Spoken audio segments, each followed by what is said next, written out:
माँ जो भी बनाए उसे बिना नखरे किए खा लेना, क्योंकि दुनिया में ऐसे भी लोग हैं जिनके पास या तो खाना नहीं है या तो माँ नहीं है। जिंदगी में ऊपर वाले से इतना जरूर मांग लेना कि माँ के बिना कोई घर ना हो और कोई माँ बेघर ना हो। किसी ने अपनी माँ के कंधे पर सर रखकर पूछा कि कब तक अपने कंधे पर सोने देगी माँ।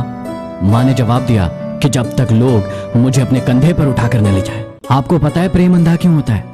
क्योंकि आपकी माँ ने आपका चेहरा देखने से पहले ही आपसे प्रेम करना शुरू कर दिया था। आपकी तकदीर में एक भी गम ना होता अगर तकदीर लिखने का हक आपकी माँ को होता। माना कि थक कर आंखें उसकी बंद होती है, पर माँ सोती भी है तो फिक्रमंद होती है। माँ और पिता के रोल में सिर्फ इतना सा फर्क है कि माँ का रोल जीते जी समझ में आता है और पिता का रोल उनके जाने के बाद समझ में आता है। समुद्र और पिता में यह समानता है कि इनकी गहराई का अंदाजा लगाना असंभव है। जो व्यक्ति तुम्हारी खुशी के लिए हार मान सकता है उस इंसान से तुम कभी जीत नहीं सकते, और वो इंसान है तुम्हारा पिता। दुनिया के दो असंभव काम, माँ की ममता और पिता की क्षमता का अंदाजा लगा पाना। एक रात को एक लड़का अपने कमरे में सो रहा था।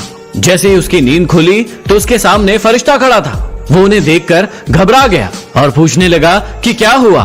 तो फरिश्ते ने कहा कि मैं तुम्हारी माँ को ले जाने के लिए आया हूँ। वो लड़का बहुत ही दुखी हो गया, परेशान हो गया और फरिश्ते से कहने लगा कि तुम मेरी माँ की जगह पर मुझे ले चलो, हम ये सौदा कर लेते हैं। लेकिन फरिश्ता मुस्कुराया और कहने लगा कि तुम्हारी माँ ने ये सौदा पहले ही कर लिया है। मैं लेने तो तुझे आया था, लेकिन तेरी माँ ने तुझे ले जाने से इनकार कर दिया और मेरे साथ सौदा कर लिया, उसे खुद को ले जाने का। परेशानी में कोई सलाह मांगे तो सलाह के साथ साथ अपना साथ भी देना, क्योंकि सलाह गलत हो सकती है लेकिन साथ कभी नहीं।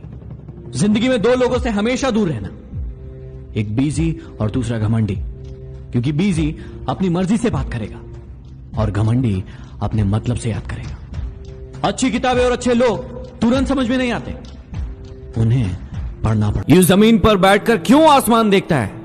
पंखों को खोल, जमाना सिर्फ उड़ान देखता है। इज्जत और तारीफ मांगी नहीं जाती, कमाई जाती है। तोड़ेंगे गुरु और इश्क का और इस कदर सुधर जाएंगे, खड़ी रहेगी मोहब्बत रास्ते पर, हम सामने से गुजर जाएंगे।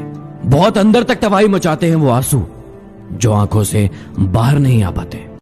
मैं इतना काबिल तो नहीं कि कोई मुझे अपना समझे, पर इतना यकीन है कि कोई अफसोस जरूर करेगा मुझे खो देने के बाद। जो तुम्हारी बात सुनते समय इधर उधर देखे उस पर कभी विश्वास मत करना। जीवन में मेहनत करने से दिमाग साफ रहता है और सत्य बोलने से दिल साफ रहता है। मुद्दतें लगी बुनने में ख्वाबों का स्वेटर, जब तैयार हुआ तो मौसम बदल चुका था।